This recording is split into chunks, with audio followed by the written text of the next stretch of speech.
So welcome everyone to the last in the webinar series for Discover Tennessee History for this year. We're really excited to have you with us, and hopefully you've had a chance to join us for some of the previous sessions that we've been doing. We started these back in September. Of course, we weren't able to do our in-person conference last year. And so I thought we would try to share some content and resources with you all throughout the year until we can get around to being able to do an in-person event again. So again, hopefully you've been able to participate in this series and have enjoyed some of the things that we have been able to share with you. So as we get started, if you would, please mute yourself. So we are recording this for inclusion on our YouTube channel. So it helps us to have a clear audio if everyone is muted. And if you would find your name in the participant list, and rename yourself with your first and last name. That will help us both in the chat function as we're responding to folks, but it also helps us as we are taking attendance today. We make sure we note everyone that is joining with us live. We do want the session today to be interactive. So again, if you've not already done so, open up that chat box and go ahead and introduce yourself. Tell us where you're joining from. And as we're going through, if you have questions or comments, feel free to drop those in the chat box. We will be monitoring that and responding to things throughout. And of course, with our guest speaker today, that'll be a way to ask her questions that we'll get to in the Q&A section. You also have reaction buttons, and you can make use of those as well. So we do have a Padlet for this series. The link is here. You can also use this QR code, and I'll share that again towards the end of the session. But this is where we are posting the link for the PowerPoints and the different resources that are being referenced today. It's also how you can find all of the resources for previous sessions in this series. Everything is there together. So today, of course, our Teaching with Primary Sources program is who is presenting today. And we are talking about the Trail of Tears and tracing that through the state of Tennessee. So several years ago, we, of course, are always asking folks, kind of content and topics that you would like to see us cover. And Trail of Tears popped up several times. And so we, in the early years, tried to develop some things, but the Library of Congress had very limited materials at that point. And of course, since we are funded through the Library of Congress, we were kind of limited in what we could do. But the library has added some new things over the years. And then through our colleagues at the Center for Historic Preservation who are working on some Trail of Tears projects have been able to bring in a few other things to kind of add to what we can offer educators. So with the Center for Historic Preservation, we actually have a partnership with the National Park Service with the Historic Trails program that they do. If you're not familiar with the Trails program, they have trails all across the country. And in fact, their website, you can see the listing for those. So of the ones that they have, the center's actually been fortunate to work on projects for a couple different ones, including the Santa Fe Trail, the Trail of Tears, and we are about to start a project on the Mormon Pioneer Trail. So if you've not had a chance to, if you're not familiar with these, I suggest taking a look at the website the National Park Service has. And you can see, for example, with the Trail of Tears tab here, they have some really good information, including, of course, if you wanted to plan visits to some of the places along the trail, there's some different history education information here under the Read More. And they've got some great interactive map functions that you can look at here to, again, really see the full length of the trail and all the places that the trail went. So again, I think it's a lot of good information that you can make use of here. Our speaker for today is Amy Costine, and she is a colleague of ours at the Center for Historic Preservation, who actually did a lot of the research and a lot of work that created some of these great maps and resources the National Park Service has. She is the National Trails Program Coordinator and the historian for the Trail of Tears with the Center for Historic Preservation. She has overseen a number of partnership projects with the National Trails Intermountain region for the National Park Service. And that includes, with the Trail of Tears project, a 9-state survey that documented all of the historic buildings and did a survey of those a few years ago. She's also worked on some brochures and then developed kiosks and exhibits for some different sites, including the David Crockett State Park, the Hiawassee River Heritage Center, and the Giles County Trail of Tears Interpretive Center. Some of you guys, if you've been with us for, since the early years, Amy actually started out as a graduate assistant for us a number of years ago when she was working on her master's in public history. And her thesis when she was doing that was actually on rediscovering lost stories, landmarking the Trail of Tears sites in East Tennessee. And that looked at specifically sites like Fort Cass and Ross's Landing and the immigration depots and the internment camps there. So for today's session, I'm going to turn things over to Amy here in just a second. But after Amy gets done sharing with us, we'll have my colleague Stacy Graham also sharing with us some resources from both our Teaching with Primary Sources program and the Library of Congress. And we will have time for some Q&A with Amy. So again, if you have questions as she's going through, be sure to drop those in the chat function. So with that, let me turn things over to Amy. All right.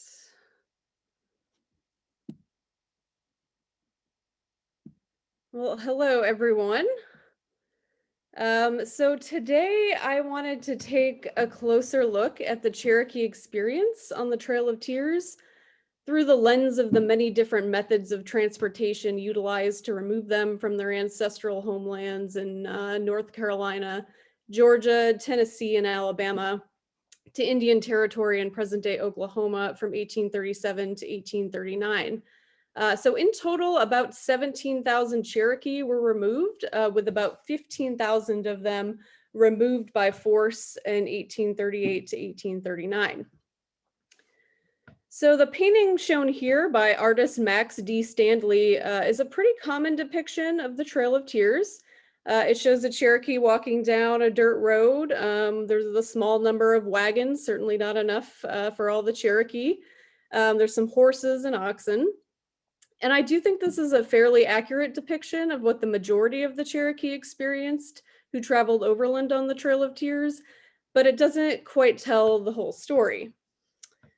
The Cherokee, of course, took many routes to reach Indian Territory, with the majority traveling overland on roads. But some traveled rivers via steamboats, keel boats, and flatboats. And some, and I think this may surprise a few, traveled by rail for a leg of their journey too. So the invention of the steamboat and railroads, along with vast improvements in the construction, design, and maintenance of roads and turnpikes, marked the beginning of a transportation revolutions in the United States during the early 1800s.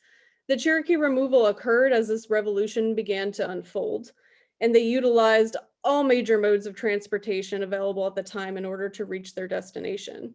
And I think by examining and understanding these early 19th century transportation methods, we can better understand the experience of the Cherokee on the Trail of Tears. So I'm going to start off talking a little bit about steamboats. So from 1837 to 1839, 9 different steamboats were employed to assist in the removal of the Cherokee. And these steamboats included the Knoxville, Newark, Revenue, Smelter, Little Rock, George Guess, Tecumseh, Itasca, and Victoria. And several of these boats were also used in other removals, such as for the Muskogee Creek, the Chickasaw, and the Seminole. The steamboats that traveled along the South Rivers at the time of the Trail of Tears typically shared a pretty common design. They had a shallow wooden hull and a wooden paddle wheel driven by steam power. Steamboats with paddle wheels on the side were called side wheelers, and boats with the paddle wheel located at the rear were called stern wheelers. The stern wheelers could usually operate more efficiently in shallower water, but side wheelers were easy to maneuver and were faster. So here are some period drawings of both. Unfortunately, there are no known depictions of any of the steamboats used for removal, but we do have some general descriptions of those. So the Revenue, for example, was built in Louisville, Kentucky in 1834 and measured 127 feet from bow to stern and 18 feet 5.5 inches wide. It had one deck, no masts, a pink stern, and a cabin on the deck. The Little Rock, built in Cincinnati, Ohio in 1837, measured slightly larger at 144 feet long and 20 feet 6 inches wide. It was a side wheeler, had one deck with a cabin and no masts. At the time of removal, Philip Pennywit, shown on the slide here, nicknamed the father of steamboating on the Arkansas River, served as a captain. The Tecumseh, built in 1835 by James Howard in Jeffersonville, Indiana, measured smaller at about 115 feet long and 16 feet wide.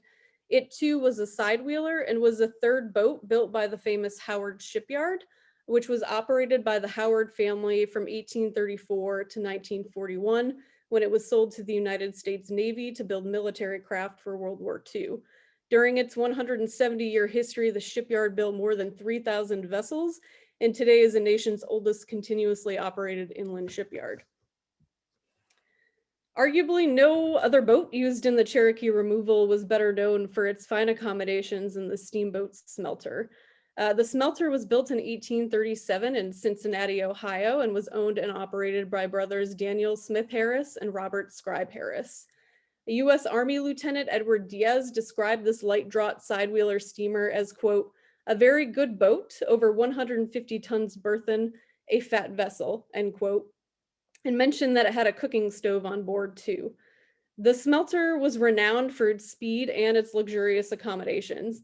In an effort to capitalize off of the growing tourist trade, the Harris brothers wanted to make sure that their boat offered the best facilities, period. So as a result, it was the first boat on the upper Mississippi to have private staterooms, and the brothers decorated the smelter with evergreens, and when approaching landings or meeting with other boats, fired a cannon to announce its presence. Most, if not all, of the steamboats used in the Cherokee removal were classified as light draught packet steamers, specifically designed to maximize the transport of people and goods up and down the rivers. So river travel in the early 19th century was not without its danger. As a result, steamboats didn't survive that long. Between 1830 and 1839, 272 steamboats were destroyed, each having only spent 3 years on the river. After the Cherokee removal, steamboats Newark and Itasca, for example, met an early demise. They both hit snags, which were large debris, usually trees in the river. And the Newark sank within 2 minutes in only 15 feet of water.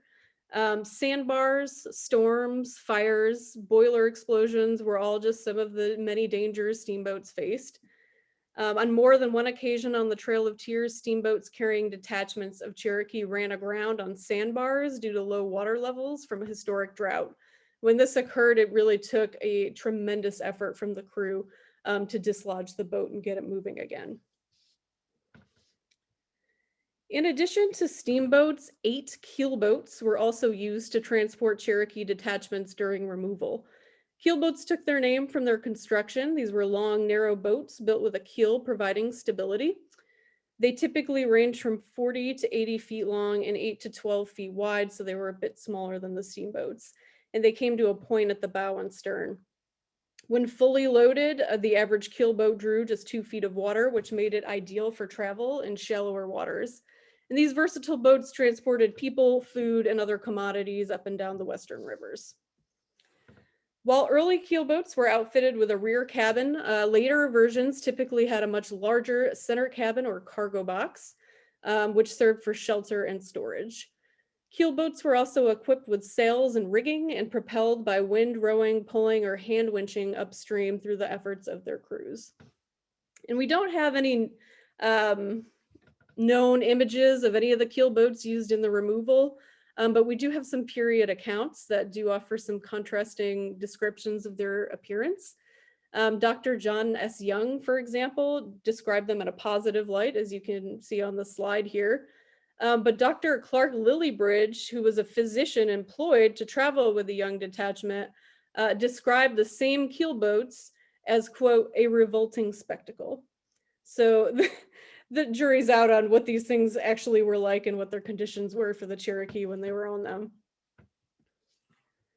Of all of the different types of river vessels used during the removal, the most numerous were flatboats. 29 flatboats were used on the Hiwassee and Tennessee rivers to assist in the transportation of the Cherokee.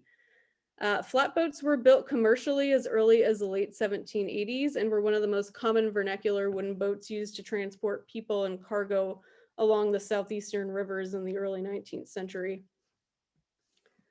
Flatboats were rectangular, flat-bottom boats used for downstream travel only that typically measured between 12 and 20 feet wide and from 20 to more than 100 feet in length. The ones used in removal were of the larger size, about 100 feet or so. The stern and sides consisted of vertical walls and planks, and the bow was canted or angled.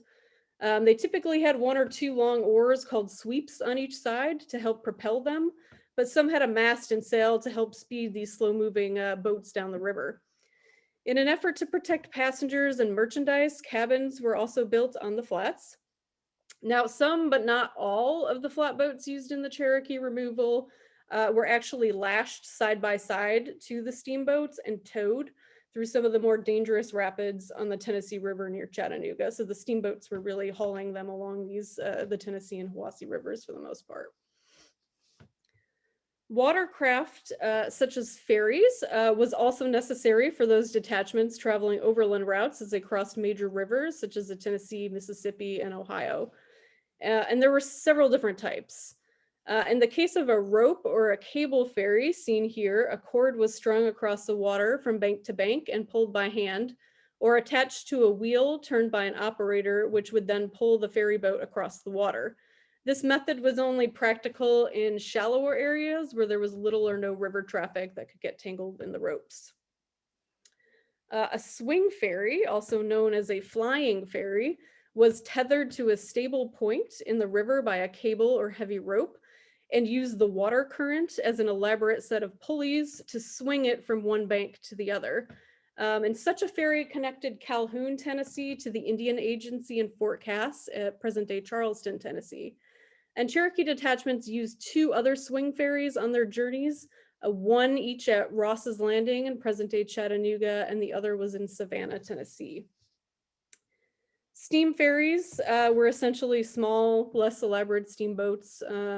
Steam ferries pose the same exact dangers to their passenger as crew, just as their larger counterparts did, with boilers exploding being a major issue.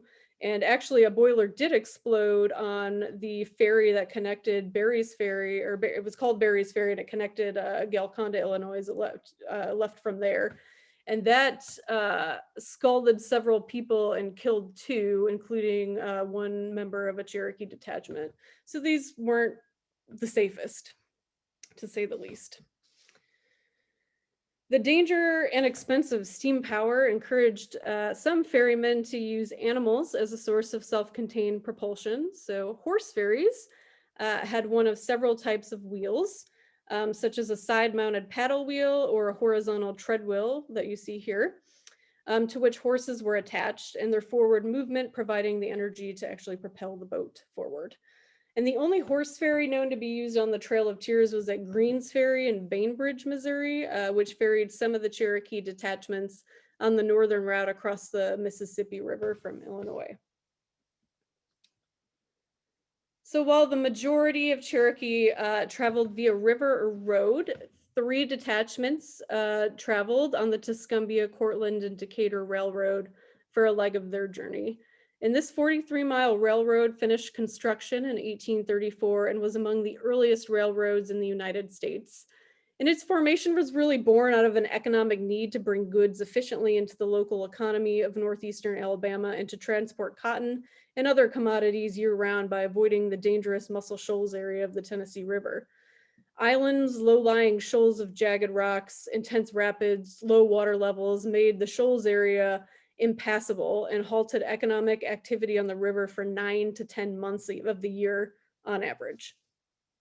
So during the time of the Cherokee removal, the railroad utilized freight and passenger cars pulled by 4 steam locomotives named Fulton, Pennsylvania, Comet, and Triumph. The first 2 locomotives acquired for the railroad were the Fulton and the Pennsylvania. So the Fulton was a 040 type engine, and that number combination just refers to the way the wheels were aligned. And it was built by Edward Bury of Liverpool, England at just under $5,000. And it was considered a small engine weighing about 5 tons and looked similar to the engine on this slide. The Pennsylvania was initially constructed by British manufacturer Robert Stevenson and Company of Newcastle upon Tyne, but purchased secondhand from the Philadelphia, Germantown, and Norristown Railroad Company for nearly $6,000. The Pennsylvania, Germantown, and Norristown Railroad reportedly disliked the engine and had it rebuilt. Oftentimes, the British locomotive manufacturers, they had different tracks than we had in the United States. So the engines didn't always drive with the tracks, and it kind of created a mess, and things didn't work like they should. So the German Norristown, or the Pennsylvania, German, and Norristown Railroad actually sent the TC&D Railroad this engine missing major parts. And it is believed that the TC&D Railroad rebuilt it again and changed it from a 220 engine to a 440 type. So it most likely went from looking something like the image on the left to something like the image on the right.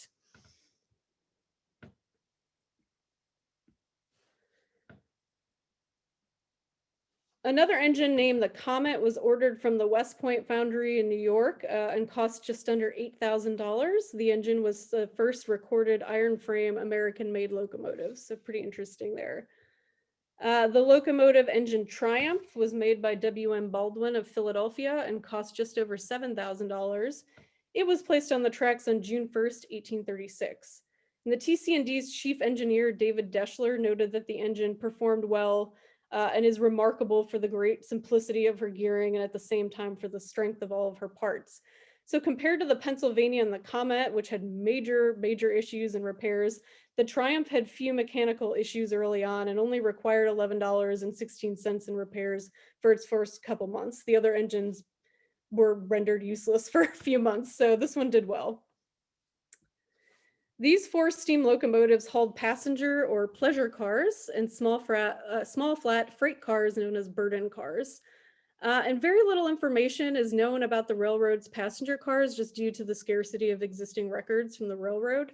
But there's a Mrs. J.M. Clark, who was a native of Moulton, Alabama, whose father worked on the railroad, and she described the passenger cars as, quote, exaggerated stagecoaches, end quote, which is really consistent with trends at the time. So the earliest passenger cars utilized on American railroads were in fact just open air carriages, similar in design to stagecoaches. And you'll see a variety of this style of railroad passenger cars on this slide. The drawing on the bottom left shows open air seating on top of the carriage. And I just note that these types of rail cars were initially meant to be hauled by horsepower, which the TC&D Railroad had to utilize before they had steam engines. But once the steam engines were in use, passengers usually abandoned that rooftop section due to smoke and steam from the engine blowing back in their faces. Of course, during the removal, the Cherokee were really crammed in these rail cars, and if there was an open spot, it was pretty much filled. We don't know exactly which engines were used to transport which of the Cherokee detachments, but based on some primary source accounts, it seems that 2 locomotive engines were required to transport each of the detachments. And the first detachment had about 466 people, the second had between 600 and 800, and the third had about 875. And we do know that it required 32 rail cars hauled by 2 locomotives to transport the second detachment of 600 to 800 Cherokee. And the train cars were reported to be, quote, necessarily crowded, end quote. So the majority of the Cherokee traveled overland on foot during their removal to Indian Territory, with some traveling in horses and in wagons. Detachments used a network of well-known established roads that linked major towns and settlements. These roads, however, varied in width, quality, and condition. Some roads at the time were only passable by horseback or on foot, while others were significantly wider, allowing enough room for wagons and stagecoaches to pass one another. Since all Cherokee detachments that traveled overland contained wagons, carriages, or carryalls to transport their people, goods, and supplies, the wider wagon roads were predominantly used to reach Indian Territory. However, there are instances where the detachments did find themselves on really narrow, hard to navigate roads. So some states created a system to classify and identify roads for travelers so they could better plan their journeys. And beginning in 1821, Tennessee, for example, created a three-tier system to classify roads. So first-class roads were typically stage roads and were generally 20 to 30 feet wide. They contained mile markers, they had bridges, and they were very well maintained. Second class roads were 12 feet in width, mile marked, and they were clear of obstructions in the road, essentially. Third class roads were only wide enough for a horse and rider. And trees along all of these roads were actually notched, so individuals knew whether they were on a first, second, or third class road, helped them plan a little. By the time of the Trail of Tears, road construction in the Southeast evolved a little bit with the introduction of turnpikes. So these turnpikes or toll roads served as the highways of their era. The number and location of toll gates were unique to each turnpike, though, and tolls also varied from turnpike to turnpike. For example, the Memphis, Somerville, and Bolivar Turnpike, seen here, incorporated in January 1838, planned to have 10 toll gates and charged the following fares listed on the slide here. And the Cherokee actually traveled on a number of toll roads in Tennessee and even avoided some on the way to Nashville because of the cost. So research indicates that most of the roads used for removal likely had dirt or gravel surfaces, while some may have been macadamized. And that's a process for Scottish engineer John Loudon McAdam, in which single-sized crushed stone layers were compacted with a slope from the center of the road to the drainage ditches on the side to create a more durable road surface. Regardless, conditions varied greatly, and there were numerous reports that detachments at one time or another faced really poor conditions along their journeys.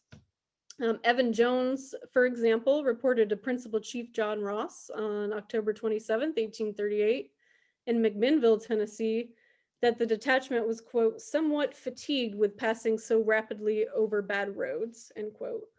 On the same day, U.S. Army Lieutenant Edward Diaz reported the following near Winchester, Tennessee, quote, our progress has been necessarily slow in consequence of the obstructions in the roads over which we have passed, end quote.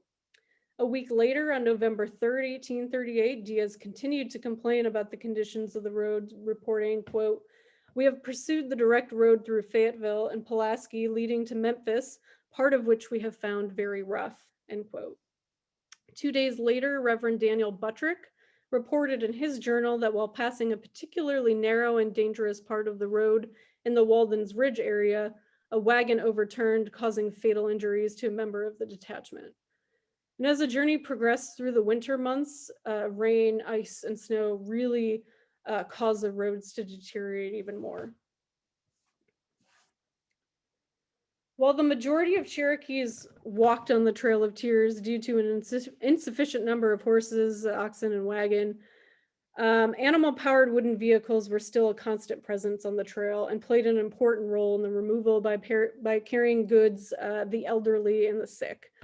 Although vehicles helped in these roles, they required regular maintenance, and the poor roads and difficult terrain, worsened by inclement weather, really took a toll on the vehicles, which were prone to breaking and had to be repaired along the way. Current research suggests that most of the road vehicles used on the Trail of Tears were either older vehicles acquired from sources in Pennsylvania, Virginia, and North Carolina, or they came from the hands of local companies, crafters, and blacksmiths. Some Cherokee families with means traveled the Trail of Tears in carriages and carryalls of their own. A man from Murray County, Tennessee, for example, observed the Benge detachment travel in front of his family's home and noted that some of the Cherokee did, in fact, ride in fine carriages. The largest local company in the Cherokee region for wagons was probably that of John Philip Neeson of Salem, North Carolina. And the Moravian settlement at Salem had deep ties, both culturally and economically, with the Cherokees, with trading relationships dating back to the 1790s.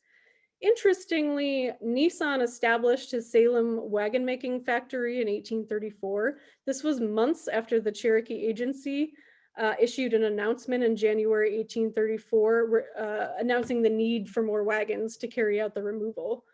And within a decade, the Neeson wagon actually dominated that region.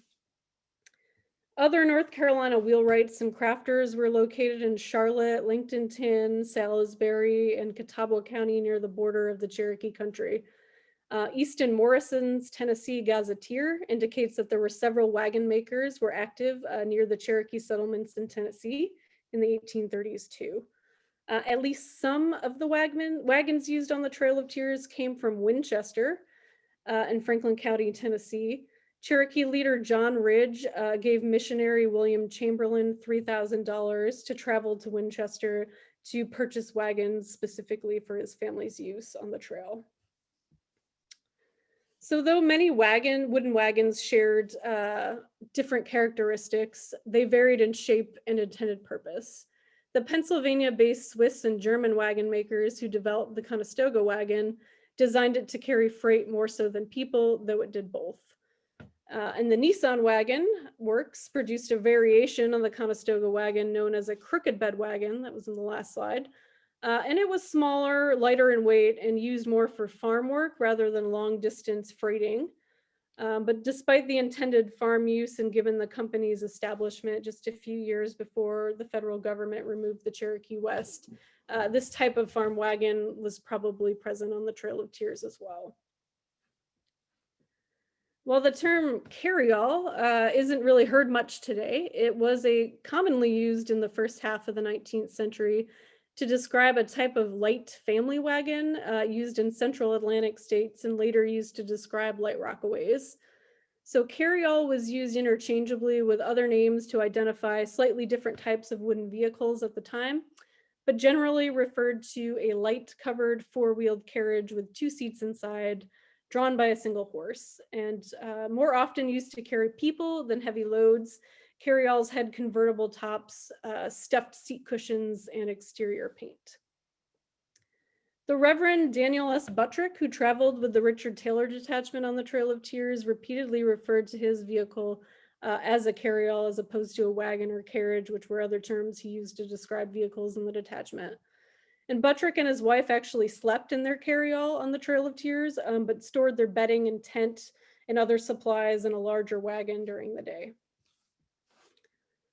Another common road vehicle at the time was the stagecoach. The stagecoach had an oval body and a driver's seat located in the outside of the passenger body, and it usually had at least one door on the side.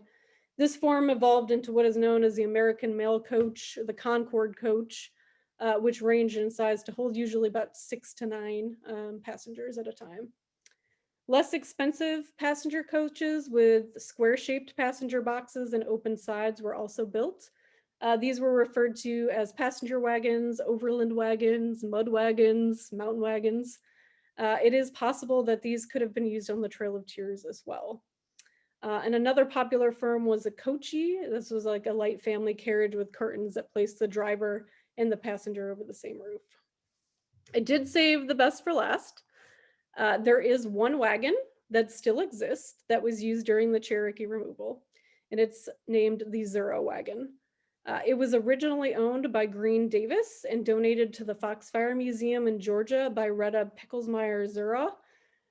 And Davis served as a private in Captain Benjamin Cleveland's Georgia Mounted Militia from February to July 1838. And he used this wagon during that time to round up the Cherokees right from their homes and transport them to one of the fortified posts nearby. And then from those posts, the Cherokee were taken to one of 3 main emigrating depots, which were located at Ross's Landing in Chattanooga, Fort Cass in Charleston, Tennessee, and then Fort Payne in Alabama. And this particular wagon was known as a tar grinder wagon, which refers to the pine sap substance used to keep everything lubricated for travel. So while I think understanding all of these different modes of early 19th century transportation does help us better understand the journey of the Trail of Tears, I think it's also important just to remember that the majority of the Cherokee did walk. They walked on foot over really rough terrain and terrible and difficult conditions. And just before I wrap up today, I wanted to briefly point out a few primary source collections and resources on the Trail of Tears. I've used some things from the Library of Congress on this presentation, but I wanted to point to a couple other collections that you might be interested in. The first of which is the Sequoia Research Center, the University of Arkansas Little Rock website. Their website contains journals, oral histories, letters. I think there's some newspapers in there too.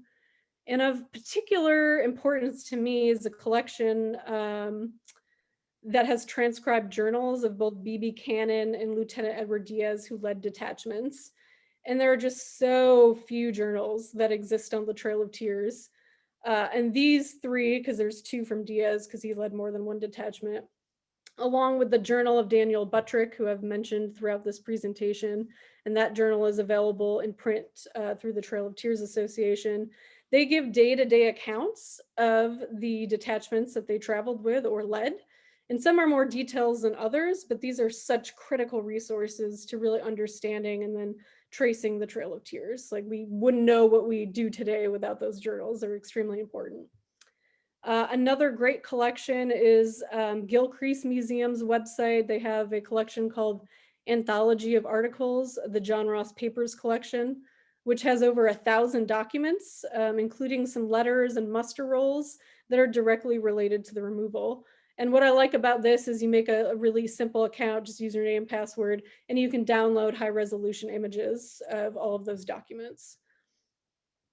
Couple other things. Of course, there's the Tennessee Trail of Tears brochures as a map and guide. It has some contextual information on the Trail of Tears in Tennessee and a big map with all the sites for the Trail of Tears in the state.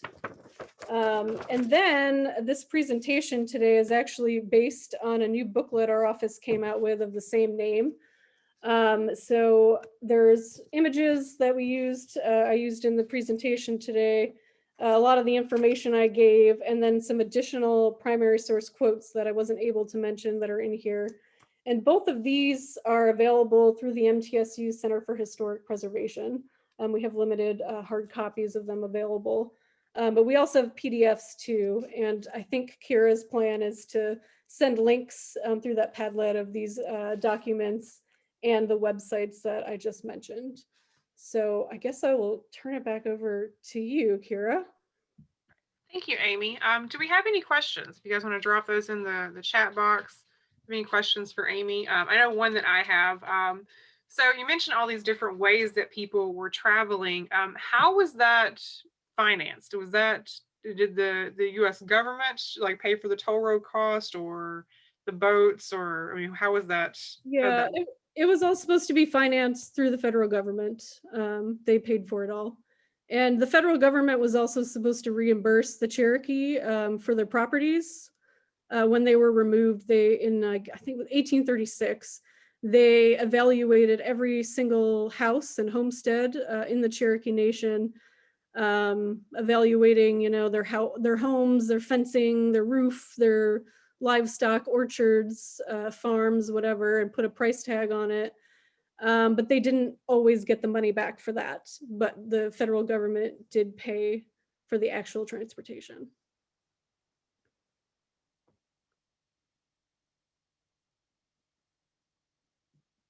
Amy, there's a question on whether any of that funding was allocated as part of the 1830 Removal Act. Do you know?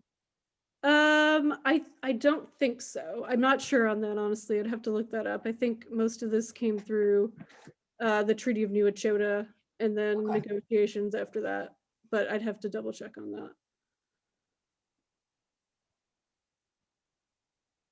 I assume maybe some did, probably. I'm sure they had a wad of money lying around to pay for all these removals that they had. So, but I don't know. Once they liquidated what the Cherokee left behind, right?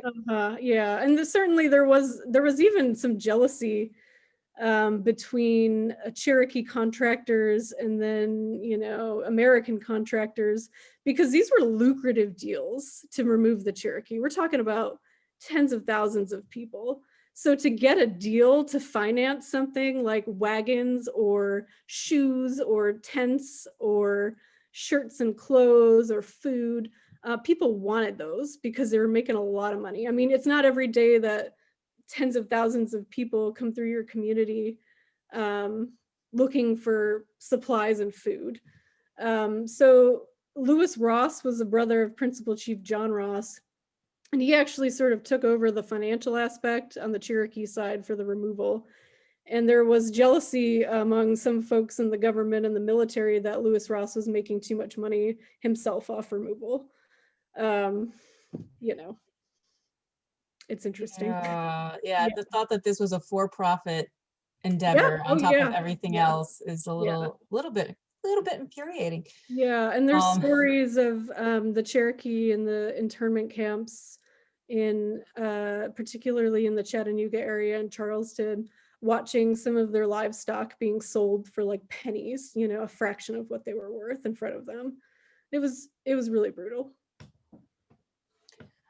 There is a comment from someone in the chat box about, you know, and I like the way they're going with this, because this is kind of the way we do everything at the Center for Historic Preservation. But what in the landscape, like what physical things in the landscape can we put or are already there that help visualize this story? Specifically mentioning Murfreesboro, because I was personally fascinated by that one postcard that you said that said Murfreesboro on it. And I'm like, where is that? Because it said forts, but it said the old Nashville Highway. So I'm like, is that near Fort Rosecrans? And because, you know, that house I'm sure is long gone, because I drive that road all the time. And, you know, I know in Murfreesboro, there's like one house on Main Street that was built in the, you know, that's still there today. That would have been a witness house. And so every time I drive past it, the yellow one, by the way, Yep. for those people In the who, Murphy Patterson house, I think is what it's called. yeah. So for those people who don't know, but yeah, I mean, I know that you've actually, because field work is our favorite thing, you've been out there and you've seen these things, and I'm glad that you include those pictures of like the original road beds that are still there. But could you maybe talk a little bit about that? Yeah, so I was really fortunate enough, probably about 5 years ago or so, to wrap up this survey of all of these extant historic buildings along the Trail of Tears. So I have been on the Trail of Tears from North Carolina, Georgia, all the way to Oklahoma on all of the routes, minus the water route, because I don't kayak or boat, but I traveled them all. So I became really familiar, and I don't know. And initially what I was expecting to find out there was probably not a lot. Cause I mean, when you're driving through areas like Memphis and in Nashville, you know, resources get destroyed over the time as the population grows and whatnot. But there's still a lot left. The building survey probably yielded, there's been some changes. We've lost a few since then. I'd say probably around 190 extant buildings along the Trail of Tears that still exist. Not to mention a lot of roadbeds too. And then there's cemeteries that have oral history associated with them that Cherokees were buried there. So these are all places to me where you can experience that history. It's more tactile there and it's more real. You know, to walk the footsteps of some of my Cherokee colleagues, their ancestors, to be with them, to experience what that's like. And then to make sure we mark these locations safely so they're preserved. We don't want them getting ruined or destroyed.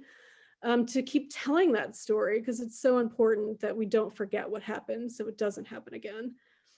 But there's a lot out there. There's a considerable amount, and we work really hard, especially with the buildings we've seen left on the Trail of Tears, to do historic structure reports, preservation plans, listing them on the National Register. Right now, we're working on 2 nominations for Trail of Tears properties to the National Register. One of them is a roadbed, the other is a building. So we're constantly working with the National Park Service, the state, the Cherokee Nation, to make sure that we're doing our due diligence and trying to save these properties while they're still here. And some of the best preserved ones are on that brochure that Amy mentioned earlier, that is also linked from the Padlet, the National Park Service.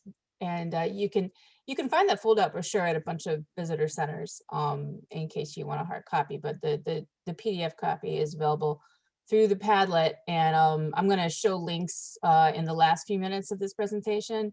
So I'll always pass that along with a few other things. Other questions? Kira, what questions should we be bringing up? There's a lot of stuff being put into the chat box right now, which is great because I this is did see something that a lot someone of people, mentioned the yeah. Giles County, and yeah, I was just there last fall to work on a project with them, but there's an interpretive center in Pulaski, and it's really great. They're working really hard to make sure that's open, and we did the exhibit panels there, so it's nice to see that mentioned here. The only other question I saw that I don't think we have addressed was someone asking about some of the earlier groups, like the Ridge Group. And so I guess maybe, is that part of what is documented there?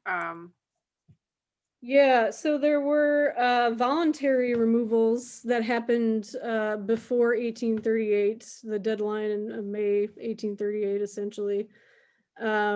And yeah, we do use those. Those are included there. That's included in the research I gave today. One of those was one of the detachments that traveled, the Ridge detachment that went on part of the railroad. The B.B. Cannon journal that I mentioned for additional resources, he traveled the trail in 1837, and he's sort of known for blazing the northern route of the trail. He was the first one to go that route, and I think like 12 detachments sort of followed him on the way during the forced removal. So yeah, I consider those part of the Trail of Tears. They may have been removed voluntarily to a certain degree, but they moved before the deadline, but they still tell us stories of that period, what it was like, and other detachments utilize the same routes that they did as well. So. Well, thank you so much for sharing that with us, Amy. I know that I learned a lot from that. So I think we're going to go ahead and turn over to Stacy to share with us resources before we get ready to wrap up for today. Okay. I'm going to share my screen. I'm going to start off just on the Padlet, which again,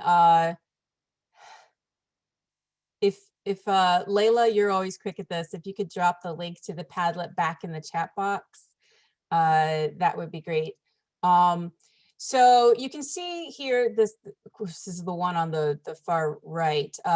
Some of the things that Amy did just mention, that she found a lot of great resources at. So the eyewitness accounts at the Sequoia Research Center at the University of Arkansas. It's not like a fancy looking website, but every one of these things. And the cool thing about these are they're already transcribed, because I was playing around with this a little bit earlier. So it's not like you have to read any kind of 19th century handwriting here. And so it's really easy also to copy and paste if you want to use excerpts of this for your students. And then one of the other sites that Amy mentioned, the Gill Crease Museum, just lots of really great articles here. Also, that we threw onto here, here's the Rivers, Rails and Roads booklet that she held up, that is also available as a PDF linked from the Padlet. This is also something you can find through the Center for Historic Preservation website, which, remember, is where Kira, Amy, and I all work. And so you can go through, and this is a very nice booklet. Some of the images, though, I noticed, Amy, aren't showing up on my PDF. I guess they just didn't feel like loading all the way. Some weird thing to do with your browser. I noticed that on, like, I use Chrome, but okay, it's I'm fine on Chrome. Safari, so I don't know why. Yeah, I think it's a weird Chrome thing. I'm not sure, but yeah.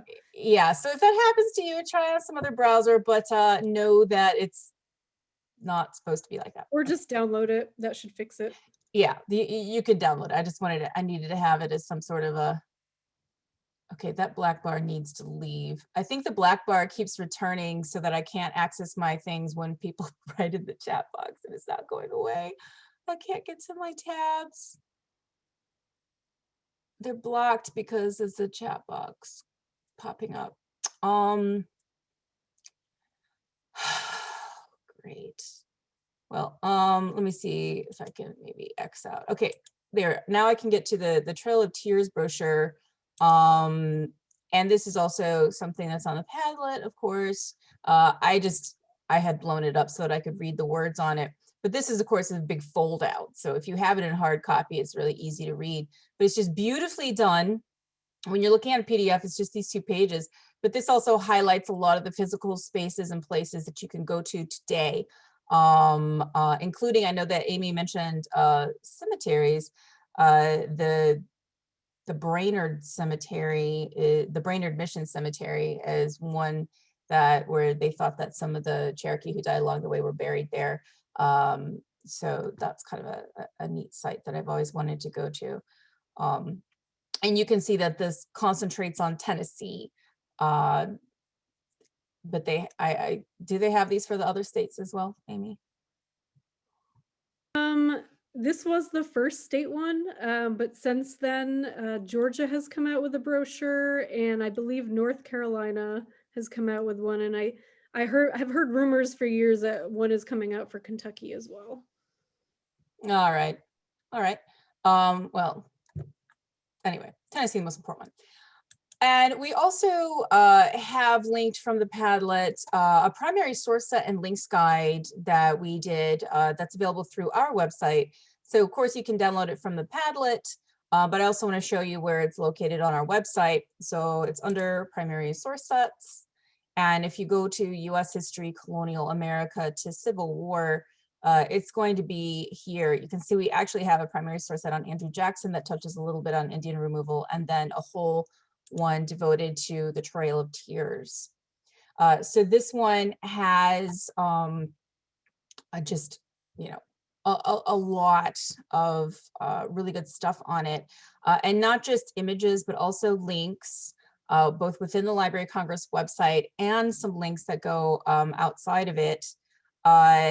You can actually link to the lesson plan we have on the Trail of Tears that Amy created for us here. But you can also get to that through our website on the lessons plans page. And this is also, I believe, linked from the Padlet. But if you go to this lesson plan on our website, then I'll show you. Then you'll get to, it comes with a lot of stuff. So it's under Westward Expansion. So you can see there's a PowerPoint, a primary source packet, and an extra additional content article that Amy wrote that all go along with the lesson plan itself. So you can get all of that on our website. And yeah, I can't get to my links because the black bar won't go away, because I'm sorry, I guess it's happened. I wonder if I could separate out okay, there we go. Now it's fine. But I did want to show you that there's also a lesson plan from the National Park Service that is linked to here. A couple of the links that we've already shown you, like the Sequoia National Research Center is here. This Southeastern Native American documents, this link doesn't work anymore, but I Googled it and it didn't take me more than 2 seconds to find their revised link. So let me see, I suppose I can, well, when I can get to the chat box, which I can't right now, I'll drop this in there, but this has access to a lot of different collections with some objects as well as documents. So there are a lot of different partners that are putting into this Digital Library of Georgia resource. And so yeah, that's that one.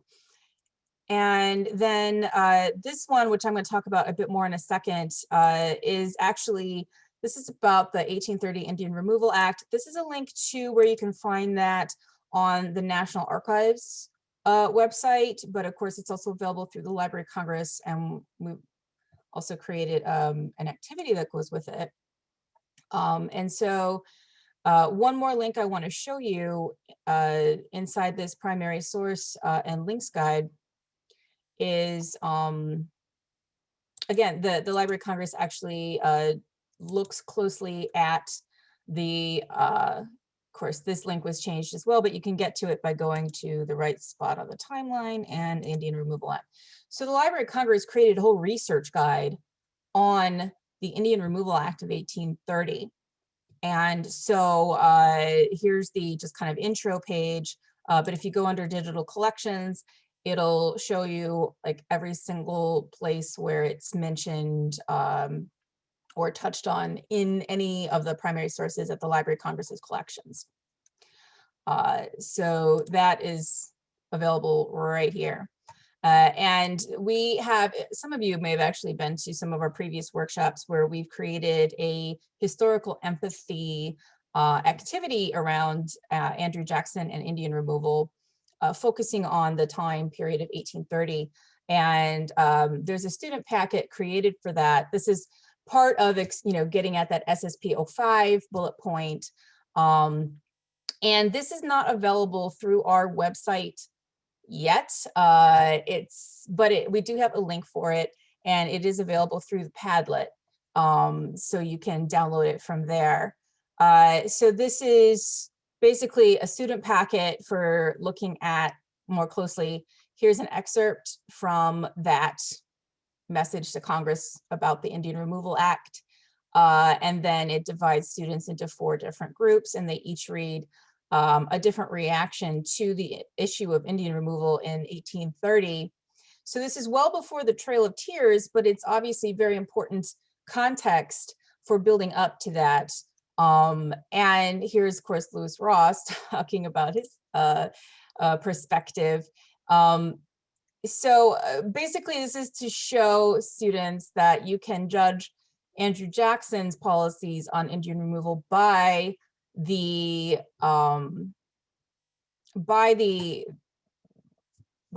thoughts, feelings, policies, and positions of other people at his time. So it's not just, oh, well, everybody back in 1830 would have supported this. Well, a lot of people did, but there were lots of voices that didn't, and they even people in Congress arguing against this. So you have to evaluate it in the context of these things that came out at the same time. So that's why you have these 4 different excerpts from 1830. And then there's another thing. The last thing that's up on the Padlet is another student packet, which kind of builds off of that previous one. And it's looking at a different SSP .05 bullet point, which is the issue of change over time, looking at how historiography has kind of changed in the way we talk about the Trail of Tears. So there are 4 different pages here where historians are talking about that issue from a later date. So 1860, 1899, 1907, of course, Wilson Lumpkin was governor of Georgia at the time, right before removal. So he has an interesting perspective.